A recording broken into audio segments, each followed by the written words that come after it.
Hi! In front of me is VIVO Y76 5G, and today I would like to show you how you can set up Face Unlock on this Vivo.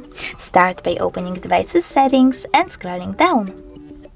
Now you need to click on Security over here, tap on Face, and enter your current login method. Following that, read all of those instructions, choose OK, and remember to keep your face in frame.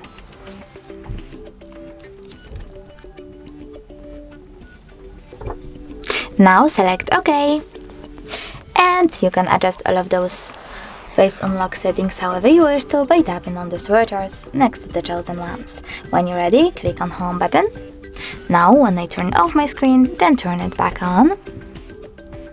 As you can see, Face Unlock is working properly. Thanks so much for watching. If you enjoyed this video, leave a like, comment, and definitely subscribe. Bye!